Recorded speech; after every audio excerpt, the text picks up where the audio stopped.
Maria Mahinay Claros, kapikas ni Renato A. Claros, ug may upat ka anak, usa ka babayi ug 3 ka lalaki. Usa ka dakong grasya nga gitawag ako aron sa pagpaambit sa akong kasinatian, isip usa ka inahan. Sayod ang tanan ug unsa ang estado sa usa ka maestra ug dili man ugaling tanan. Puno sa loan ug ang ATM ato sa lending. Apan luyo sa among kapigaduhon, naningkamot kami magtiayon nga mahatagan namo ang among mga anak sa ilang mga panginahanglan. Labi na gayud diha sa pag-ampo sa atong Ginoo. Matag Domingo amo sila nga gikuyog sa pagpanimba ug sa adlaw sa pangilin, ilabi na gayud panahon sa Semana Santa. Bisan kung miyembro na kami sa Couples for Christ kaniadtong panahona, apan puno sa kahingawa ang akong kasing-kasing, unsaon nako pagpaeskwela ang akong mga anak. Niresign ako sa akong trabaho ug niadto sa gawas. Apan samtang didto na ako, tumang kamingaw ug kabalaka nga gahuna-huna na unsa na ang akong mga anak nga akong gibiyaan. Wala na ako gitiwas ang akong kontrata. Ni pauli ko, pakyas. Usa sa mga madre sa Angeli Domus Day, nag-imbitar ka nako sa pagtudlo sa Our Lady of Peace Mission School sa Sitio Agbulod, Barangay Prosperidad. Wala sa akong unahuna nga magdugay dito, kay honorarium ra ang dawaton. Graduation Day, si Cardinal Advincula ang nag-officiate sa Baccalaureate Mass. Nalipay ko, kay ang halangdon nga obispo, mahimamat nako sa personal. Pagkatapos sa graduation rites, gipikpik niya ang akong abaga. Dungan sa pag-ingon, "Job well done, madam." Mura ko gibayaw, kay gidahig ko sa mahal nga obispo nga karon kardinal na. Giagni ako nila pagpadayon sa pagtudlo sa mission school. Nimbalibad ko, honoraryong gamay kaayo, daghan kay kog utang father, bishop, apaningingon si Bishop Advincula, Father Edwin, iplastar ang sitwasyon ni Madam Claros. Gidala ko ang akong duha ka anak nga high school, si Kristen May ug si Kidron John. O gani, nahimong scholar ni Father Palacio si Kidron John, pinaagi ni Sister Josephine Montibon. Nadinggi si Kedron, apan wala kami pasagdi sa mga kaparian. Gani, pagtawag na ko ni Father Edwin, iya kong giingnan. Ingna ang sandok, madam. Care of Father Laude ang bayranan. Si Father Prix Fajardo ang unang pari nga niduaw kanamo o gi-pray over ang bata. Nagkamubo ang platelet ni Kedron. Nigawas ko sa ward o gihurot nako ang akong tanang kaisog ug tanang katalaw. Gihukas nako ang tanan nga anian ako atubangan sa Ginoo. O gipangayo nako nga sumpayan pa ang kinabuhi sa akong anak. Pagbalik nako sa ward, gipangutana ko sa bata, "Mama, am I dying? Mamatay na ba ko, ma?" Wala na ako gitubag ang akong anak. O akong giingnan, "Na kung naakay gihulam ni Tito Rito nga gamit, unya iyang kuhaon, imo bang iuli?" Ingon si Kidron, "Yes, ma, kay katato man na." "Pero ug maingon ka na nga tato, pwede extension usa kay ako pang gamiton?" Musugot kaya si Tito Rito. Ingon si Kedron, yes ma, kay palangga man ko niya. Ug didto ko ning sulod. Mas palangga tanak sa atong Ginoo kay siya ang nagtuga kanatong tanan. Magampo ta dong. Nagkuptanay mi sa kamot ug nagampo mi. Hangtod na tulugan mi duha. Pagkabuntag niingon ang tupad namong award, Madam, nindutan ninyo tingog sa imong anak, uy, mura man mog angel nga nagkanta gabi eh. Ning tulo akong luha. Nasayod ko, maghatagan o kaayuhan si Kedron sa Ginoo. Og tuod man, sunod ka kuha sa iyang platelet, pwede naming mugawas. Thank you, Lord. Praise the Lord for your healing power to my son.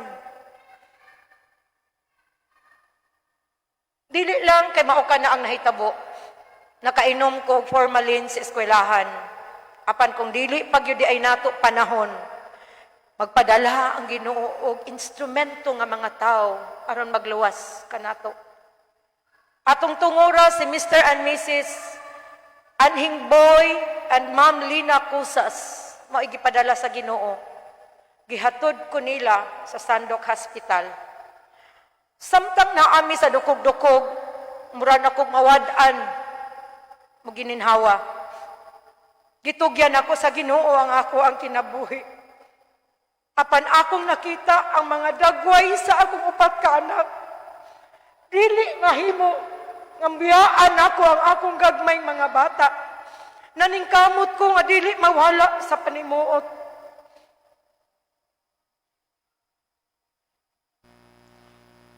Human sa duha ka tuig, gipadala ako sa atong bispo ngadto sa St. Mary of the Lake Mission School. Tumang kalisod ang akong gisagubang, kamingaw o katugnaw sa lugar. Nagmasakit akong pneumonia. Apan ang pinakalisod sa tanan, kadtong gibagyuhan mi sa akong duha ka anak sa gamayng balay nga among gipuy-an. Nanghilak na ang akong duha ka bata. Mama, gutom na kaayo. Wala ko'y mahimo. Sakit kaayo sa usa ka inahan. Nakita na ko ang karton nga gisudlan sa among ilisan.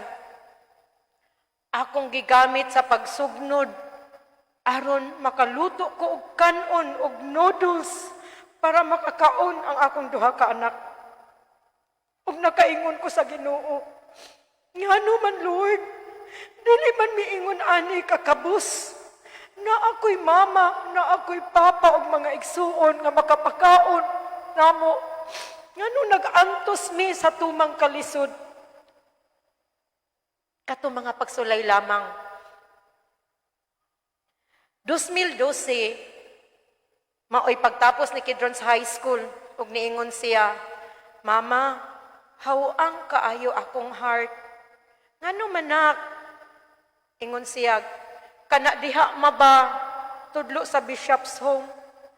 Nami kaayo puy-an ma, lipay kay ko diha ma. Nagdili man ko kasarang, wala may tarong trabaho si Papa, gamay raman akong honorarium. Ingon siya, maipadala nga mga tao ang Ginoo Mama, salig lang gud ta. Usa ka adlaw ning abot si Bishop Dan Farcon sa St. Mary of the Lake. Gipaila-ila ako ni Father Edwin sa duha ka sa magtiayon nga foreigner. Ug pilay istorya nahimong benefactor ni Kedron, si Deacon Bill and Miss Pamela. Sa among paghatod ni Kedron sa seminaryo, dili nako masabot ang akong gibati. Nalipay ko nga sa samang higayon, sakit kaayo og mingaw ngadto sa usa ka anak, kay sayod ko, dili na makauban sa tanang panahon. So, oras nga mosulod ang imong anak sa seminaryo. Tuig 2013, nagdesisyon ko sa pagpauli, human sa tulo ka tuig sa St. Mary of the Lake. Nang-apply ko sa DepEd, maayo na unta ang among kinabuhi. Nobyembre 28, 2013, nasunog ang among balay.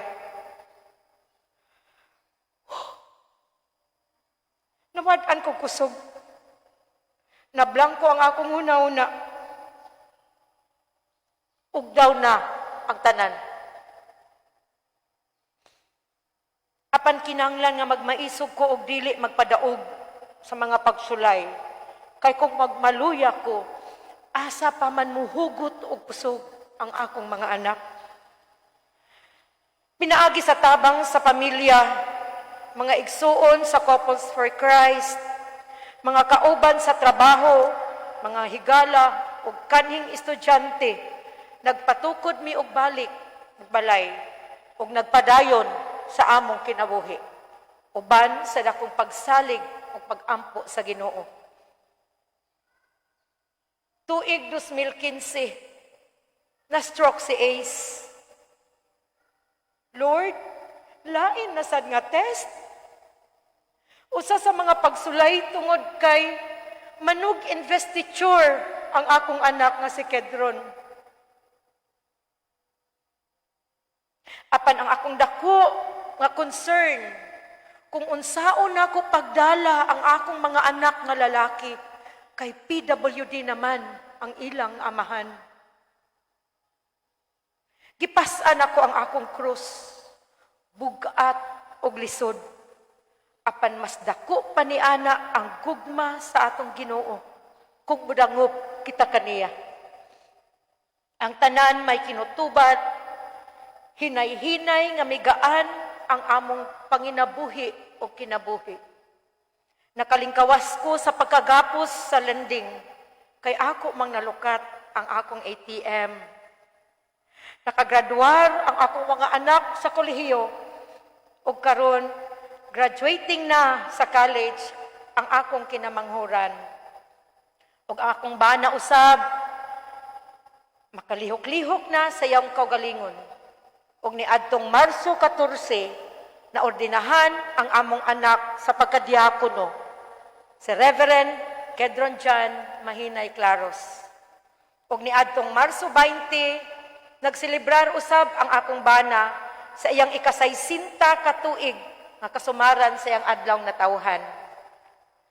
Mga igsuon ko diha ni Kristo, ang tanang mga pagsulay sa atong kinabuhi, maoy gahatag kanatog kusog aron maandam kita sa mas dako pa nga mga kalisdanan nga moabot sa kinabuhi. Ang hugot nga pagsalig sa Ginoo ug ang atong relasyon diha kaniya maoy maghatag og kahayag ug paglaom nga luyo niining mga unos adunay kahayag nga nagpaabot. Alang sa usa ka inahan, wala siya'y dili buhaton o mabuhat alang sa iyang anak. Babay, ania ang imong anak, siya ang imong inahan. Himaya samahan sa anak sa Diyos Espiritu Santo, maingon sa sinugdan karon sa gihapon sa katuigan nga tanan. Amen. Daghang salamat ug ayong hapon kanatong tanan.